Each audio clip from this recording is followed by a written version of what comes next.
सावन में 16 श्रृंगार करने वाली सुहागिनों को मिलता है गौरी शंकर का आशीर्वाद। देखिए क्या क्या होता है शामिल। सावन के महीने में सुहागन स्त्रियां का 16 श्रृंगार करने का विशेष महत्व है। तो चलिए जानते हैं आखिर इसमें क्या क्या चीजें शामिल हैं। नंबर 1, सिंदूर। सिंदूर एक सुहागन महिला का सबसे बड़ा श्रृंगार है। 16 श्रृंगार में भी सिंदूर का स्थान सबसे ऊपर है। इसे सौभाग्य का प्रतीक माना जाता है।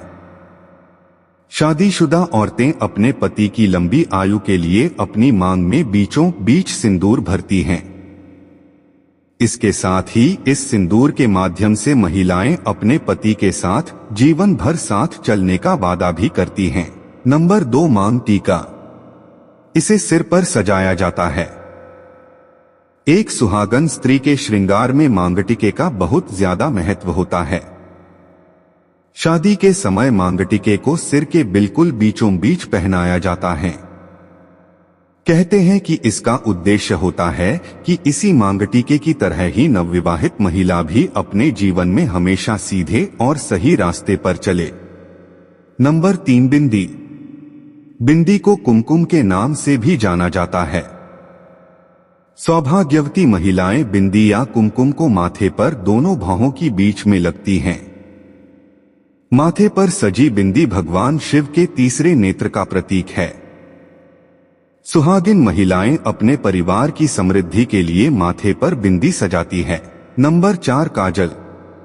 काला काजल आंखों का श्रृंगार होता है। इससे आंखों की खूबसूरती तो बढ़ती ही है। इसके साथ ही काजल बुरी नजर के साए से भी बचाता है।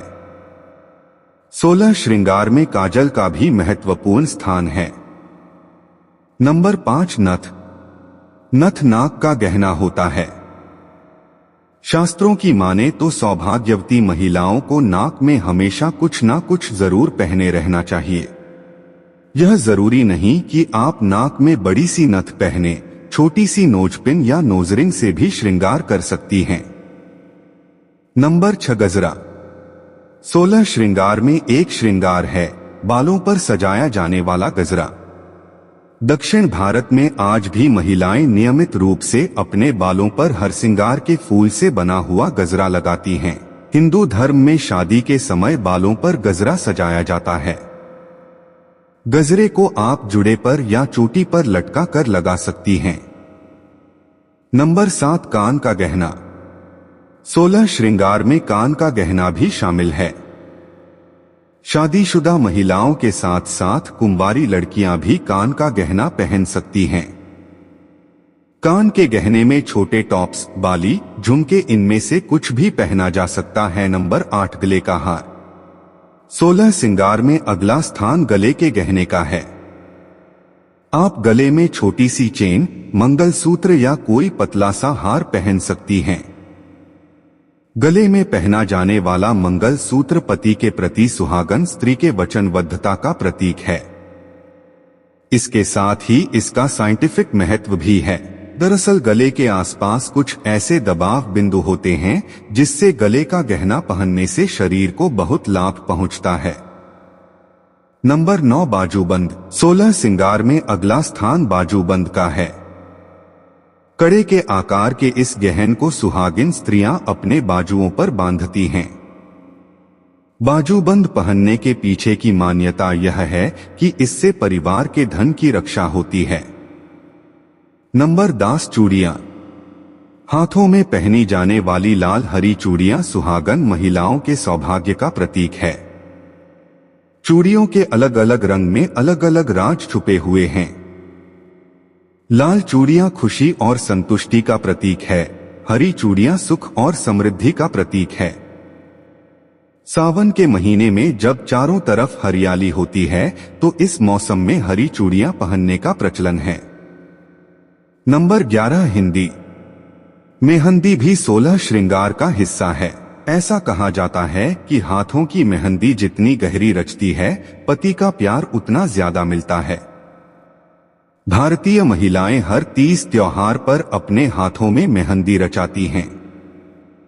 सावन के महीने में मेहंदी लगाने का महत्व और भी अधिक बढ़ जाता है।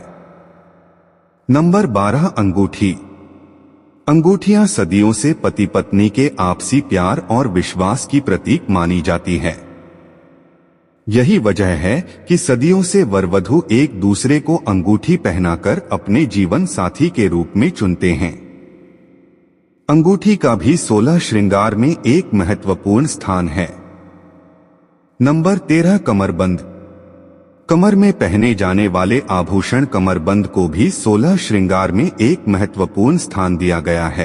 कमरबंद इस बात का प्रतीक है कि शादी के बाद महिलाएं अपने घर की मालकिन हैं। नंबर 14 बिछिया। यह पैरों की उंगलियों में पहने जाने वाला गहना है। बिछिया को सिर्फ सुहागन महिलाएं ही धारण करती हैं। शादी के समय इसे महिलाओं को पहनाया जाता है।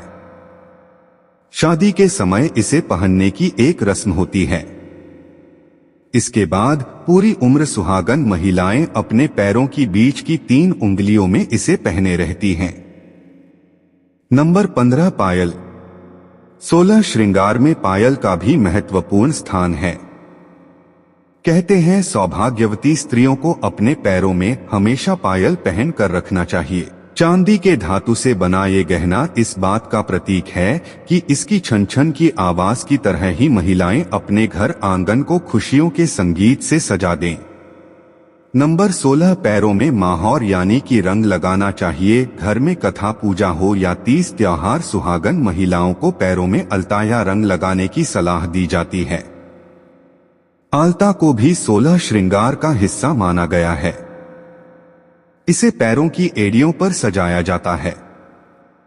शादी का जोड़ा। हर महिला के लिए अपनी शादी का जोड़ा बेहद खास होता है। शादी का जोड़ा 16 श्रृंगार में सबसे महत्वपूर्ण स्थान रखता है। इस जोड़े में ही एक लड़की अपने नई जिंदगी की शुरुआत करती है। शादी के जोड़े के बिना 16 श्रृंगार अधूरा होता है। दोस्तों, वीडियो पसंद आया हो तो लाइक करें, चैनल पर नए हो तो सब्सक्राइब करें, शेयर करें और कमेंट में लिखें ओम नमः शिवाय। हर हर महादेव। महादेव आपकी सारी मनोकामना पूरी करेंगे।